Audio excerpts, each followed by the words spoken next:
Sonic बनो, super sonic बन जाओ, आत्मबल को इतना बढ़ाओ। भूख कई प्रकार की होती है बेटा, तन की भूख, मन की भूख और आत्मा की भूख।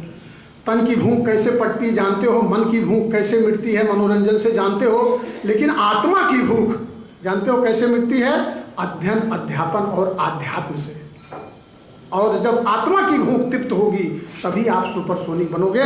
मेरा यह आशीर्वाद है कि भविष्य में आप सुपरसोनिक बने। धन्यवाद।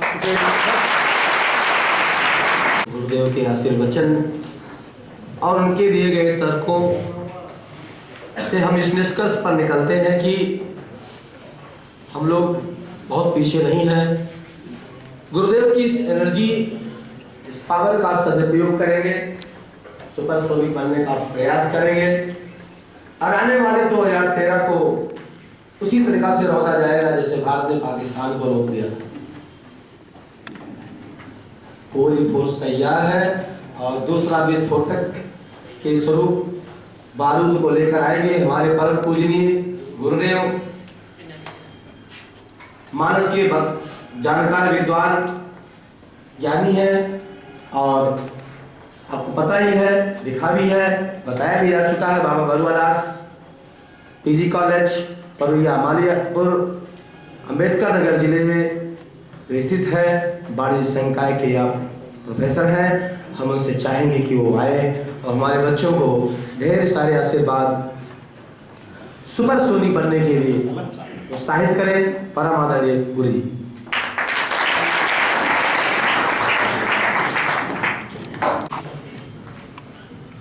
अब कुछ बताना तो बाकी रह गया,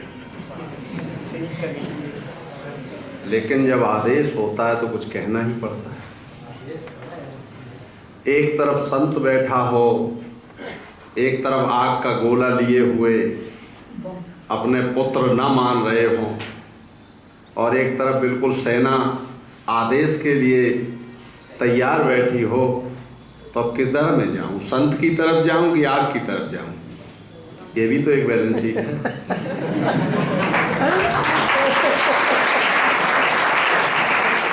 इसलिए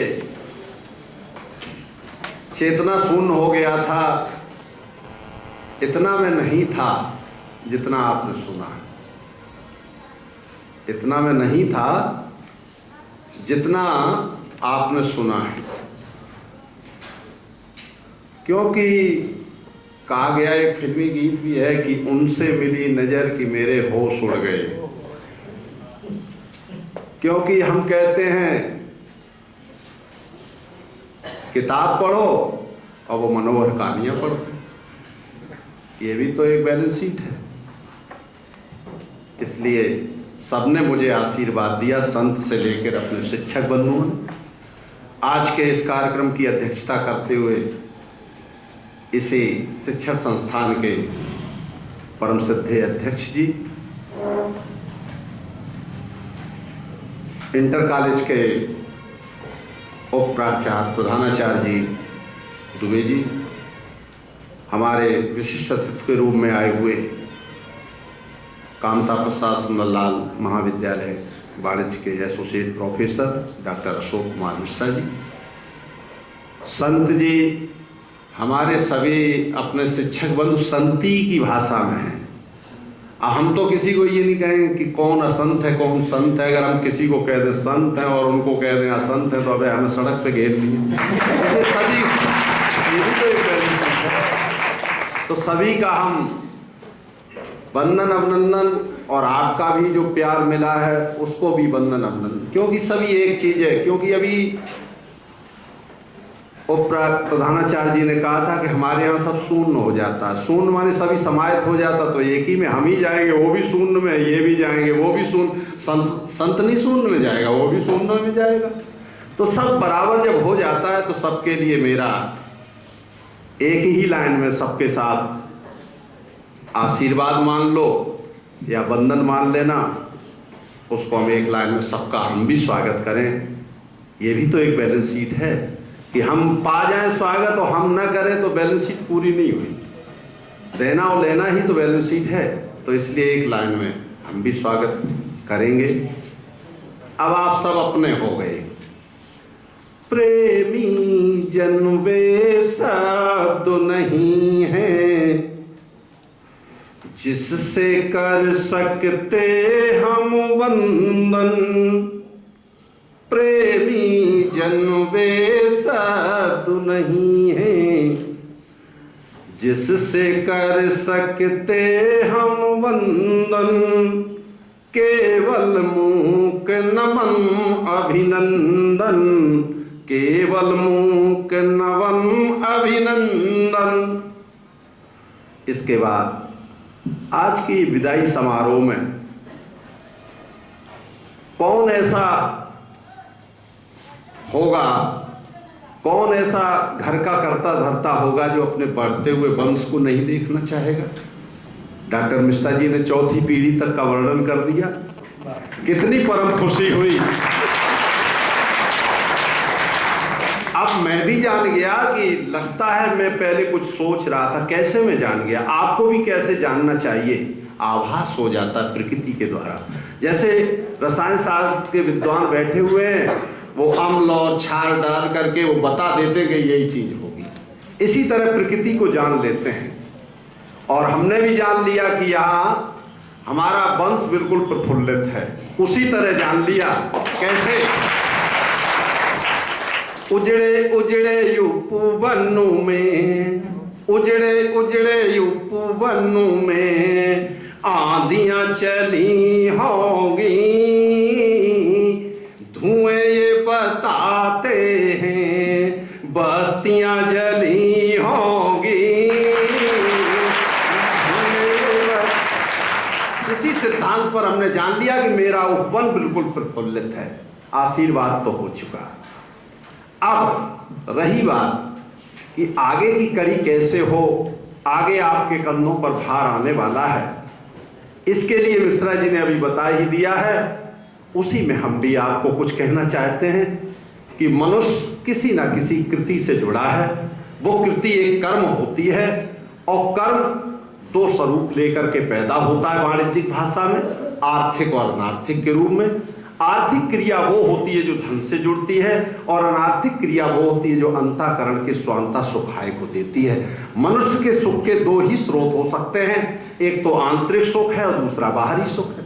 आंतरिक सुख तो हमको तब मिलेगा जब मेरा मन, मेरा अंतःस्थल और मेरा जो है कारोबार की स्थिति है वो एक स्थित हो जाए, हमारा अंतःकरण प्रसन्न चित्त हो जाए, तब हमारा आंतरिक सुख होता है। और बाह्य सुख के लिए हमें कहीं ना कहीं अर्थ की आवश्यकता होती है, इसलिए हम अर्थ से जुड़ेंगे। इसके संबंध में हमारे यहाँ कहा जाता है, यहाँ सभी लोग बैठे हैं, कि संस्कृत हमारी जननी है। संस्कृत भाषा सभी भाषाओं की जननी होती है। तो आप ये निर्विवाद समझ लो कि वाणिज्य सभी का जनक है, वाणिज्य सभी का जनक है। क्यों? पहले ही कहते हैं किसी व्यक्ति के बारे में, सभी लोग कहते हैं अरे भैया इनके तो लेखा जोखा ब्रह्मा ने पहले ही लिख दिए, पैदा नहीं हुआ वाणिज्य वहां लिख गया है, इसलिए वाणिज्य जनक हुआ। तो ऐसे विषय के हम लोग पोषक होने के नाते मेरी जिम्मेदारी और बढ़ जाती है। इस जिम्मेदारी का निर्वहन करने के लिए हमको क्या करना चाहिए? आगे हमारे सामने बहुत सी ऐसी परिस्थितियां हैं जो हमको कुछ प्रेरित करेंगी, कुछ हमारा विद्रोह करेंगी। इसका हम सामना कैसे करेंगे, ये मेरे सामने आज के विषाक्त वातावरण में गला काट प्रतियोगिता जहां पर है वो हमारे सामने मुबाई खड़ी हुई है। इस प्रतियोगिता से हम कैसे दूर हो सकते हैं, कैसे इसको दूर कर सकते हैं, बस ये सबसे बड़ा जो है आज मेरे सामने प्रश्न है। पहली बात तो हमको ये मान लेना चाहिए, आपका अनुभवी, चाहे आपका बड़ा भाई हो या आपके बड़े भाई जो वाणिज्य पढ़ चुके हों, वो आपके बड़े भाई की श्रेणी में आते हैं, या आपके गुरुजन वृंद हैं या माता पिता हैं, उनके अनुभव की बात को तो पहले मान ही लेना चाहिए। क्योंकि संस्कृति और सभ्यता के अंतर्गत, सभ्यता जो है वो एक बाजार की चीज है, सभ्यता एक दुकान की चीज है। हम पश्चिमी सभ्यता के पोषक अगर बन जाते तो दुकान पे वही चीजें मिलने लगी। हम अगर चुस्त पैंट पहनना चाहेंगे तो गोसाईगंज मिलेगा, अकबरपुर मिलेगा और फैजाबाद में तो ढेर मिलेगा। तो सभ्यता तो दुकान की चीज है, किस सभ्यता को हम धारण करते हैं। लेकिन संस्कृति हमारे संस्कारों की चीज है जो मेरे अंतःकरण में है, और मूल कभी मरता नहीं है, और जिसका मूल मर गया उसको कभी सफलता मिलने वाली नहीं है। हम अपने मूल को न छोड़ें, हम अपनी परिस्थिति को न छोड़ें, हम अपने परिवार के मूल को न छोड़ें, और जब भी कभी आपत्ति आ जाए, जब भी हम कठिनाई में हो जाएं, जब भी हम विघ्न में हो जाएं, तो हमें अपने मूल को याद रखना चाहिए। अगर जिसने मूल छोड़ दिया तो फिर कुछ बचने वाला नहीं है। एक रामचरितमानस में बड़ा अच्छा सा उपदेश आता है कि मूल को क्यों ग्रहण करना चाहिए।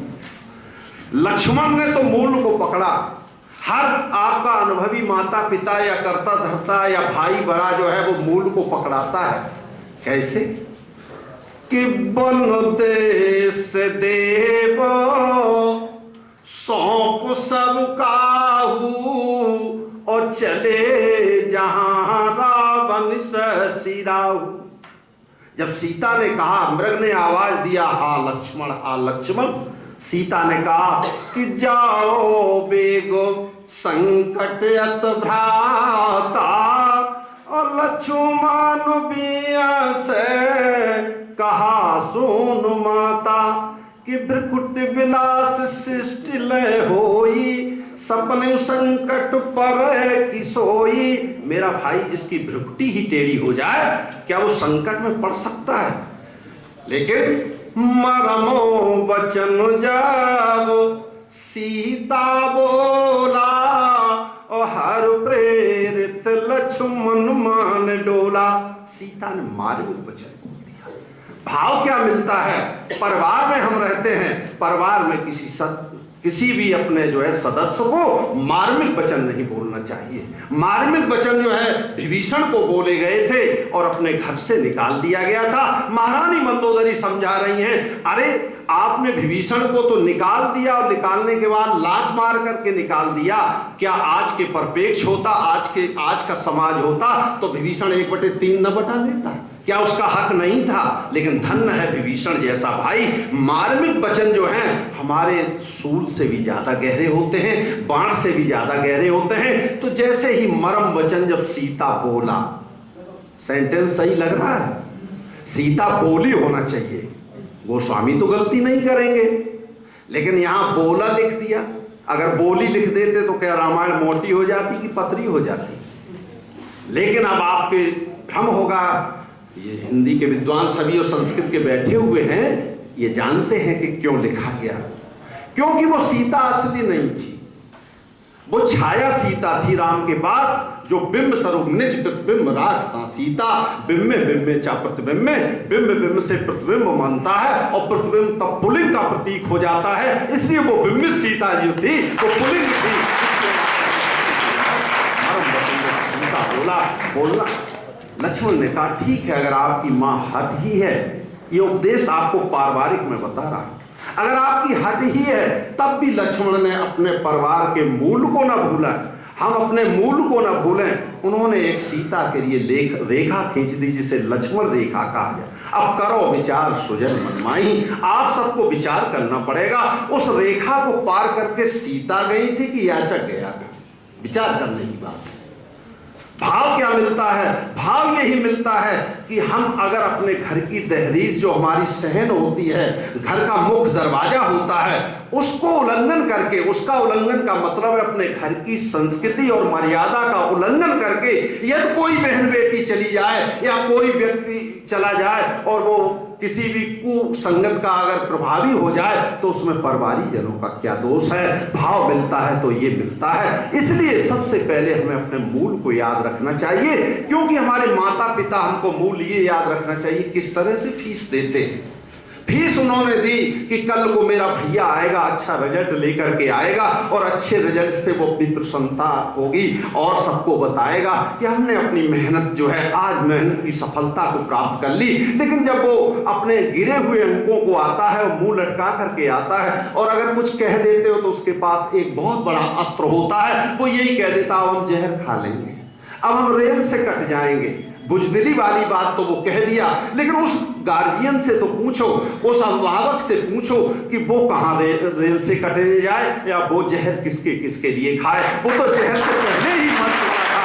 क्या आप उस मूल को नहीं समझते? इस मूल्य के लिए हमको सबसे पहले, चाहे आप स्वरोजगारी हो, चाहे आप रोजगार के लिए हो, चाहे आप रोजगारी क्रियाएं करते हो, सबसे पहले हमको आज के विषाक्त वातावरण में बढ़ती हुई महंगाई पर ध्यान देना होगा। महंगाई आप देख ही रहे हो, रोज पेट्रोल बढ़ रहा है, रोज डीजल बढ़ रही है, रोज खाद्य पदार्थों के मूल्य बढ़ रहे हैं। इसके लिए अर्थशास्त्री हनुमान के ओर ध्यान देना होगा। हनुमान जैसा कोई अर्थशास्त्री नहीं है। सुरसा महंगाई है, महंगाई बढ़ती है कि सुरसा नाम अहन की माता, अहन माने सर्प होता है, विष बढ़ता जाता है। इसी तरह महंगाई बढ़ रही है। उसने क्या किया कि जस जस सुरसा रूप दिखावा, हनुमान जी अपना खर्च नहीं कर रहे थे, दूसरे का धन हमें मिल जाए तो खर्च करने में क्या जाता है। शायद वही हमारे अध्यक्ष जी सोच रहे होंगे कि ये लोग तो हमारे धन को खर्च करने में लग जाएंगे, इसलिए हम ऐसा काम नहीं कराएंगे, है ना। दूसरे का हमें मिल जाए तो क्या है। तो हनुमान जी रूपी राष्ट्र जो है राम रूपी खजाने पर बैठे हुए हैं। अब राम का धन खर्च करने लगे कि जस जस सुरसा रूप बढ़ावा, तास दून कपि रूप दिखावा। 10 रुपए पेट्रोल बढ़ गया, 5 रुपए पेट्रोल महंगा हो गया, पिताजी का पैसा है, चलो बढ़ने दो, और हम चलाते। अब 1 किलोमीटर चला रहे थे गाड़ी, अब 2 किलोमीटर चलाने लगे, कोई ध्यान नहीं दिया। हनुमान भी खर्च करने लगे। 16 योजन मुक्ते ठयऊं, अब उसने 16 कोस, 1 योजन जो होता है 4 कोस का होता है, 64 कोस हो गए। हनुमान ने कहा कोई फर्क नहीं यार, और तुरंत पवन सुत 32 भयऊं, अब दूना फिर खर्च करने लगे। सतयोदंत आनन कीना, पूरे विश्व में फैल गई महंगाई, तो रुकने वाली नहीं, पूरे विश्व में फैल गई। जो आज विषाक्त वातावरण के समक्ष हम खड़े हुए हैं, पूरे विश्व में जब फैल गई तो हनुमान जैसे अर्थशास्त्री की ओर आपको ध्यान करना पड़ेगा। अति लगे रूप पवन सूत कीना, हम अपनी आवश्यकताओं को अगर कम कर दें तो महंगाई की मार से बच जाएंगे। ये हमको अर्थशास्त्र जी का शास्त्र बताता है। वहीं पर आगे हनुमान जी जब चले हैं तो उनको एक जो है अराजकता मिली, जिसे मानस की भाषा में जो है निश्चरी कहा गया। जो समुद्र में रहती थी वो अमर थी। अराजकता कभी मरती नहीं है। अरे हम नहीं अराजक है, दूसरा कोई अराजक है, दूसरा नहीं तीसरा है, अराजक तो अमर है। उसी तरह वो निश्चरी अमर थी, तो वो सिंधु में रहती थी, वो छाया से ही सबको खींच लेती थी। हनुमान के साथ भी वही अराजकता आ गई। अब यहाँ कितनी भी देखिए, गोस्वामी की ये काव्य कला है कि ताय मार मारुत सित वीरा। अर्थशास्त्री हनुमान को देखिए, ताय मार मारुत सुत वीरा। अब आप सोचते होंगे कि जब वो अमर थी तो मर कैसे गई, मारा क्या। मारने का मतलब ये नहीं है, मारने का अभिप्राय कभी कभी छोड़ने से भी होता, फेंकने से भी होता। जैसे आप 2-3 कहीं झगड़िया जाए बच्चे, तो आप ही कहने लगते यार मारो यार, गोली मारो, छोड़ो। तो ये थोड़ी कि आपने गोली मार दी, मतलब झगड़ा को निपटा दो। हनुमान जी ने जो है कि ये अमर है, मर नहीं सकती अराजकता, तो अपनी पूंछ में लपेट करके उसको फेंक दिया। आज उसे टेंगाबूला नाम से जाना जाता है। आज भी जहाजें आती हैं तो वही समुद्र में समाहित हो जाती है। तो इसी तरह से हमको अराजकता छोड़नी पड़ेगी। अराजकता के अंतर्गत भ्रष्टाचार इत्यादि सभी चीजें आती हैं। आगे चल करके हम जल्दी ही बात खत्म करेंगे आप, क्योंकि बहुत देर से उबन में होंगे। आगे चल करके उनको जो एक लंकनी मिली, लंकनी होती है रोग होता है, और रोग को जो है चाक किया जाता है। जैसे फोड़ा हो गया तो चाक करिए, तभी तो उसका उपाय है। कोई भयंकर रोग हो गया तो उसका ऑपरेशन होना ही होना। इसी तरह वाणिज्यिक क्रियाओं के अंतर्गत जैसे हम रोजगार को चलाते हैं, व्यापार को चलाते हैं, तो अपने अंदर हम रोग पाल लेते हैं। वो कौन सा रोग है? जैसे इनकम टैक्स की हम चोरी करते हैं। आज आप छिपाओगे यार रिश्वत दे करके, कल आपका इनकम टैक्स और बढ़ जाएगा, परसों और बढ़ जाएगा। एक स्थिति ऐसी आ जाएगी बिजनेस से हमारा चौपट हो जाएगा।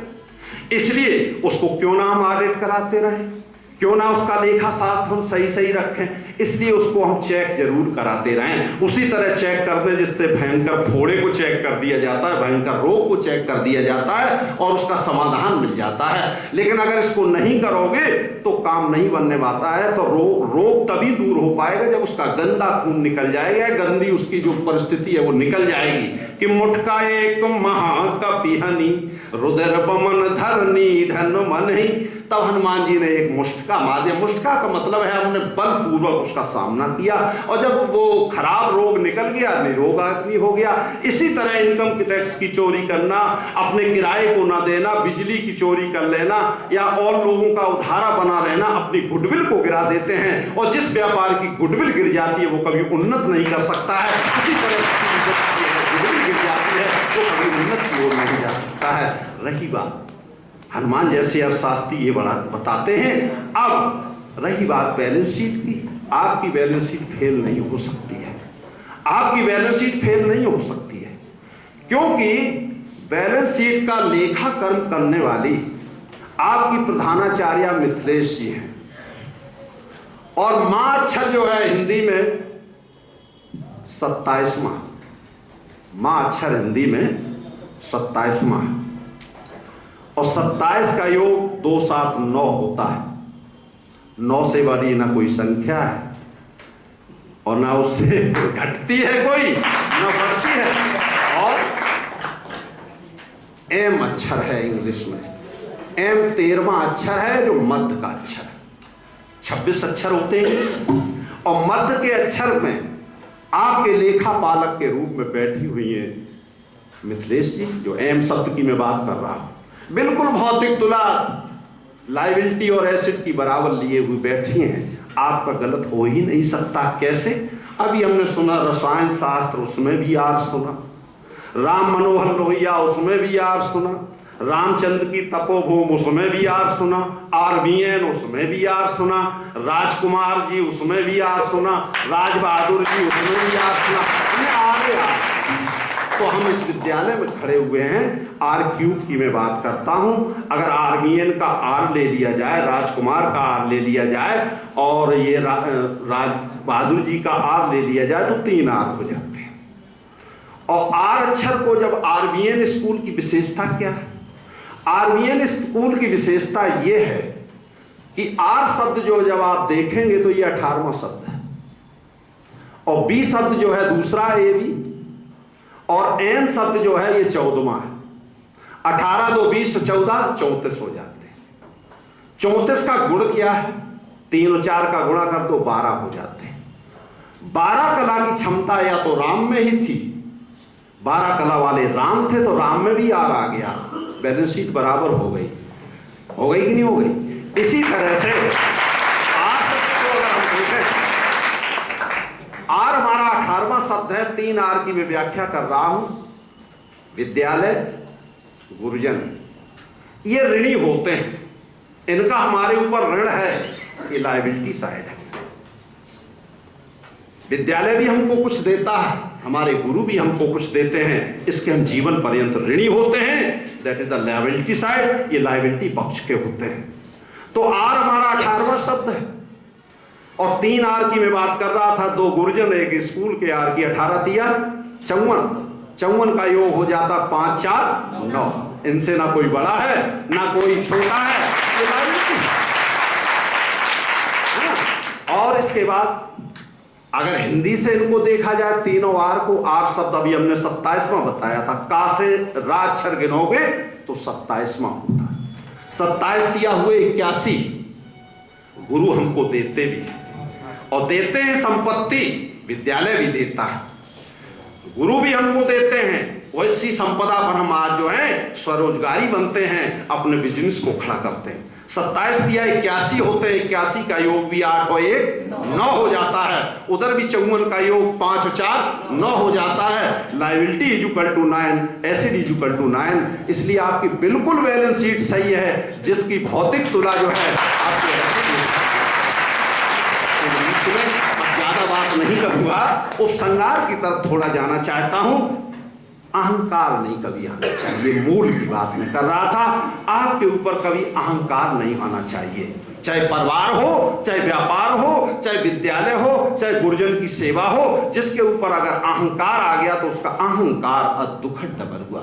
सबसे बड़ा अगर दुख है तो अहंकार है, क्योंकि जगत जननी का हरण करने के बाद विभीषण को लात मारने के पश्चात सचिव संग ले न पद गए।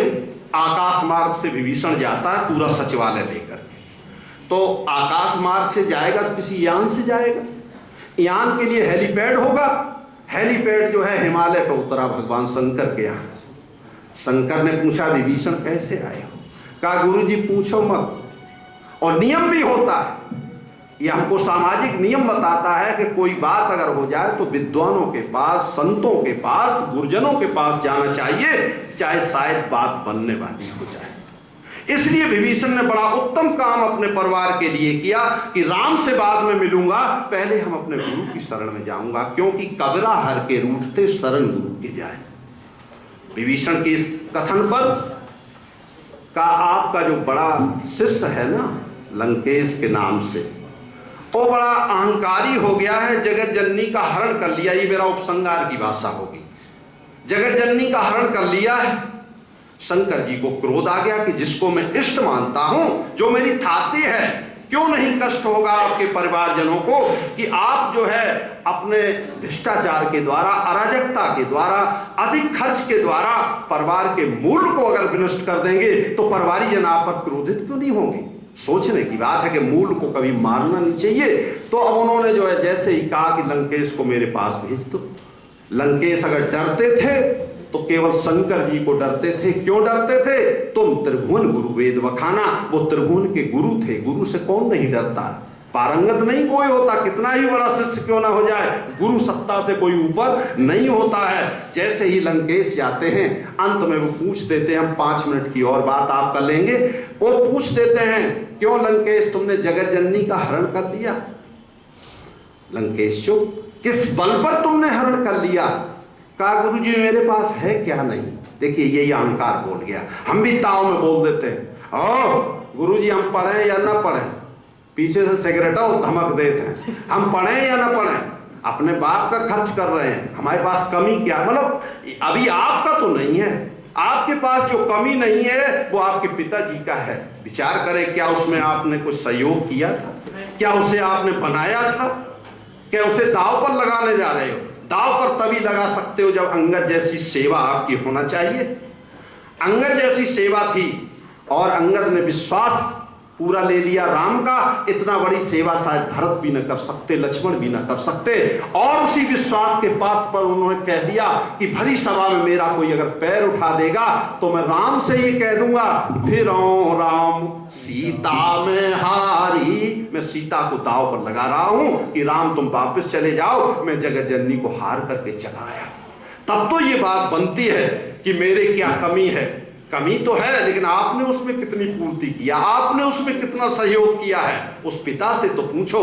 जैसे वो कर रहा है, जैसे वो कमाई कर रहा है, आप उस मेहनत कमाई को नष्ट ना होने दो, यही मूल की बात में कर रहा था। तो इधर जो बात यही है, लंकेश रावण को जब बुलाया तो लंकेश ने अपनी गिनाना चालू कर दिया। कहा मूल चीजें गिनाओ, वैसे तो गिनने में हमको पूरी सांझ दिन रात लग जाएगा, हम समादिष्ट होने जा रहे हैं। का मूल चीजें मेरी ये थी राजा होने के नाते कि कुमुद अकंपन कुल सरद धूमकेत यतिकाय, ये उसके सेनापतियों के नाम। एक एक जग को जीत सकें ऐसे सुभट निकाय। सुभट माने उस समय सेनापति बोले जाते। कुमुद अकंपन कुल सरद धूमकेत, एक ही सेनापति काफी है जो उनको जीत लेगा। तो मुझे अहंकार क्यों नहीं होगा राजा होने के नाते? का और तुम्हारे पास क्या है? कि और मेरे पास है कि कुंभकर्ण से भ्रातुमम सुत प्रसिद्ध सक्रारी, मोर पराक्रम नहीं सुनूं जितेऊ चराचर झार। कुंभकर्ण मेरा भाई है जिससे कोई लड़ ही नहीं सकता। और सक्रारी माने होता इंद्र, इंद्र को जीतने वाला मेरा पुत्र मेघनाथ है, जो इंद्र या देवताओं को जीत लिया है और उससे कोई लड़ ही नहीं रहा है। मोर पराक्रम नहीं सुने जिते चराचर झार, मैंने चर सब और अचर सभी जीत लिया है, तो मैं क्यों ना अहंकार करूं? का अंतिम बात बताओ, और तुम्हारे पास असली चीज क्या, असली थाती क्या है? आज वही शंकर जी पूछ रहे, गुरु पूछ रहा है अपने शिष्य से। तो उन्होंने कहा असली थाती मेरे पास ये है जो आप लोगों के लिए बैलेंस शीट की दृष्टि से, कि सुख संपत्ति सुत सेन सहाई, जय प्रताप बल बुद्धि बढ़ाई। देखिए ध्यान दीजिएगा पहली अदाली पर, सुख संपत्ति सुत सेन और सहाई, 5 सा है इसमें। सुख संपत्ति सुत सेन सहाई, 5 सा है। कहा ये बताइए तुम जिस बल पर अहंकार करते हो, ये योग बल तुमने पाया किससे? कहा गुरु जी आपसे। कहा हमसे पाया है, तुमने जगत जननी का हरण कर दिया, तेरा योग खत्म किए देता। योग होता क्या है? कलाएं होती हैं 64 जो चंद्रमा में होती